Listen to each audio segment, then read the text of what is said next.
Olá, meu querido irmão e minha irmã, que a paz do Senhor Jesus venha sobre a sua vida, sobre a sua família e que Ele abençoe todos os seus caminhos.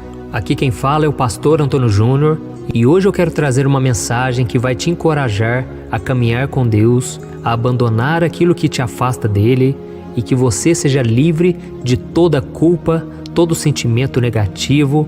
Vai ser uma noite transformadora, uma noite abençoada na presença de Deus. E depois nós vamos fazer uma oração, nós vamos unir a nossa fé e eu fico tão feliz de ver que essa corrente de oração está aumentando a cada dia e que mais e mais pessoas estão sendo tocadas e abençoadas por Deus. Mas antes de começarmos, já deixa aqui o seu like, se inscreva no meu canal e ative o sininho para você receber a notificação do YouTube toda vez que eu colocar um vídeo novo, tá bom? Então vamos começar. Me responda uma coisa.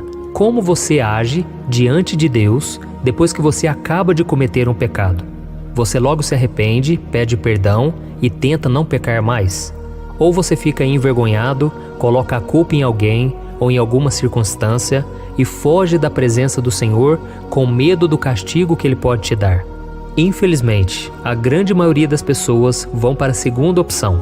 Elas pecam e com isso elas tentam se esconder de Deus, como se fosse possível.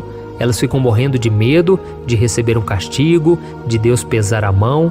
E inclusive foi exatamente isso que aconteceu com Adão e Eva, depois que eles desobedeceram à ordem de Deus e eles comeram o fruto da árvore do conhecimento.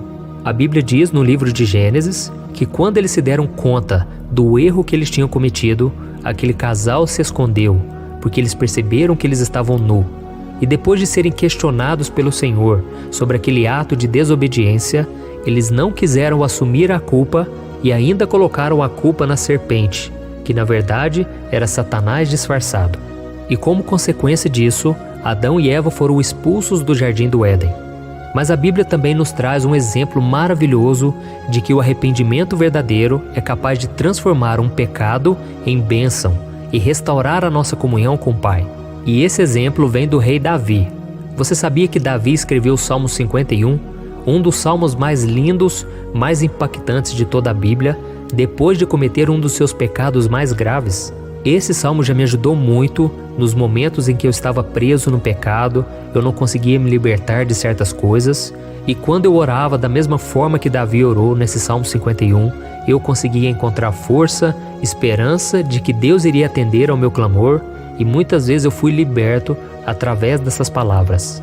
Eu não sei se você sabe, mas esse salmo foi escrito depois que o profeta Natã disse a Davi que Deus está virado com o pecado de adultério que ele cometeu ao se deitar com Batseba, uma mulher que era casada, e em seguida Davi ainda fez de tudo para que o marido daquela mulher ele fosse morto defendendo o exército de Israel.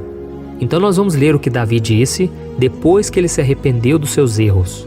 Está lá em Salmo 51, o versículo 1 ao versículo 3.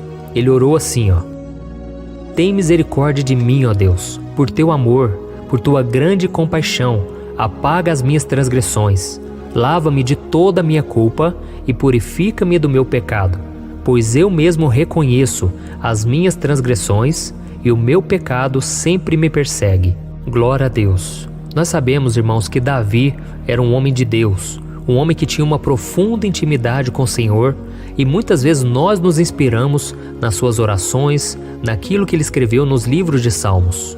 Então Davi tinha uma obediência exemplar, mas como qualquer outro ser humano, ele estava vulnerável ao pecado e ele acabou cedendo à tentação e pecando gravemente